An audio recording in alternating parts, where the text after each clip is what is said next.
Assalamualaikum warahmatullahi wabarakatuh. Saya Suharno, Amaya Consulting. Semoga Anda sehat selalu dan selalu semangat dalam beraktivitas. Kasus-kasus bisnis abal-abal atau investasi bodong sering terjadi dan memakan banyak korban. Dan itu berulang-ulang terjadi. Belum lama kita lihat dari Sragen terdengar kabar ada bisnis investasi semut rangrang yang konon katanya semut ini akan diekspor digunakan sebagai bahan baku kosmetik dan sebagainya.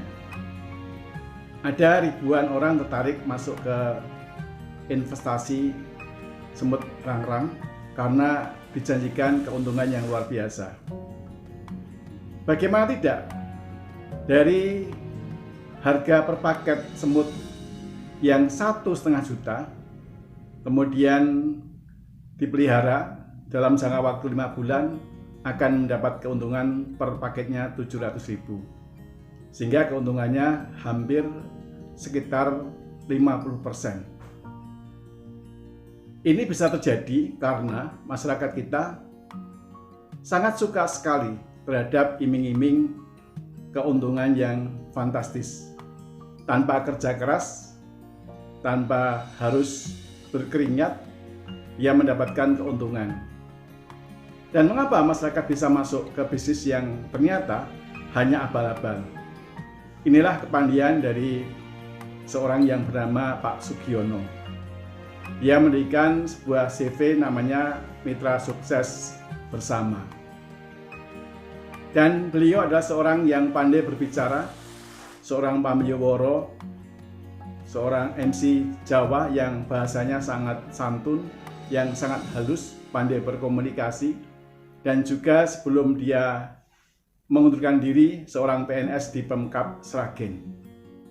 Dengan kepandiannya, dia menggandeng tetangga sekitarnya, kemudian meluas ke masyarakat Jawa Tengah, Jawa Timur, DIY, berhasil merekrut sekitar 6.000 orang. Semuanya berinvestasi pada bisnis semut rangrang yang konon katanya memang harganya sangat mahal sekali. Tetapi kalau kita perhatikan lebih lanjut, benarkah ini bisnisnya tentang semut? Nah, ternyata ini adalah salah satu cara Pak Sugiono untuk mengumpulkan dana masyarakat. Akhirnya terkumpul dana miliaran rupiah. Dan dana ini kemudian digunakan untuk bisnis yang lainnya yang berisiko sangat tinggi. Di antaranya adalah Bitcoin. Di antara adalah Bitcoin. Kalau kita perhatikan hal ini, sesungguhnya masyarakat kita seharusnya waspada. Pengalaman ini tidak hanya yang pertama kali. Sebelumnya di Kota Solo 10 tahun yang lalu juga ada kasus skandal ginseng CV Medical. Kemudian ada bisnis Jemani, gelombang cinta. Ada juga bombing akik dan sebagainya. Yang rata-rata bisnisnya sangat menjanjikan, sangat menguntungkan. Kemudian tanpa pikir panjang, orang berbondong-bondong untuk melakukan investasi pada usaha itu. Maka mari bersama-sama agar ini menjadi pelajaran yang terakhir dan tidak terulang lagi.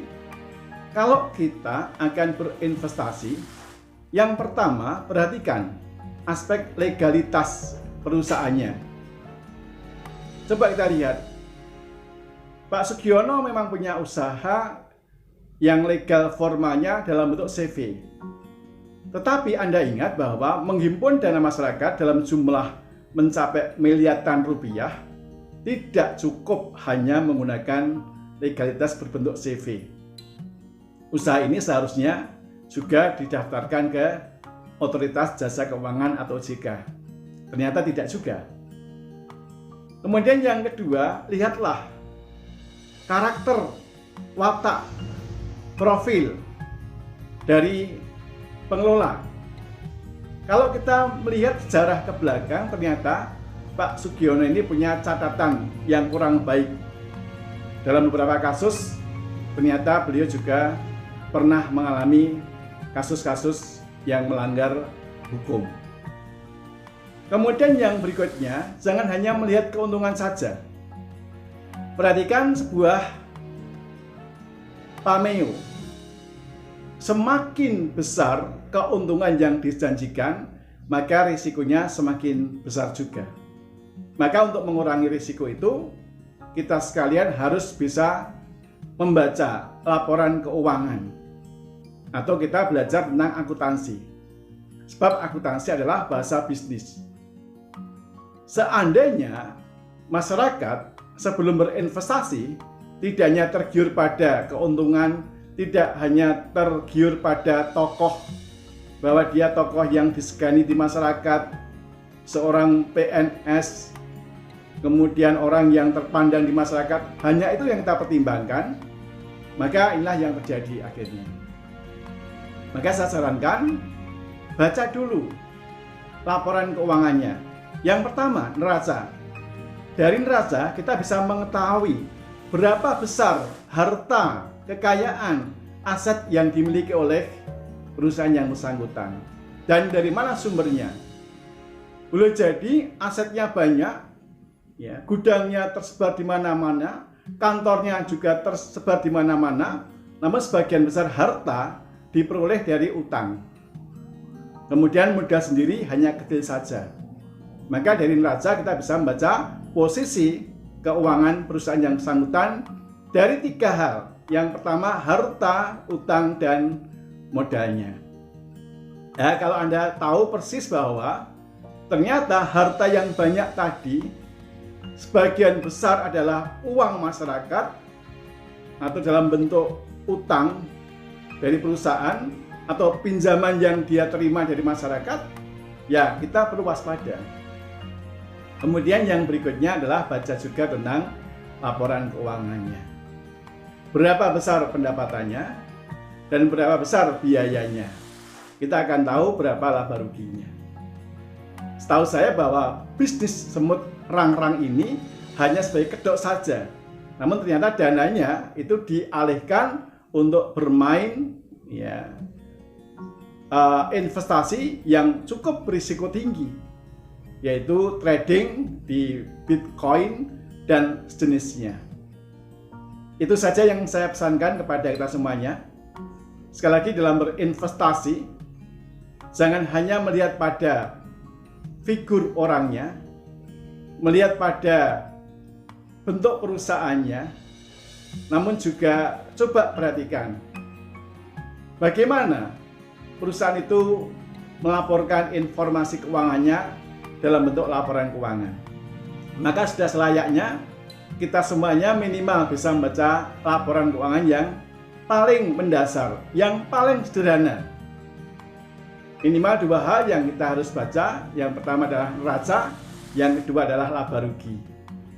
Bagaimana dengan Anda semuanya?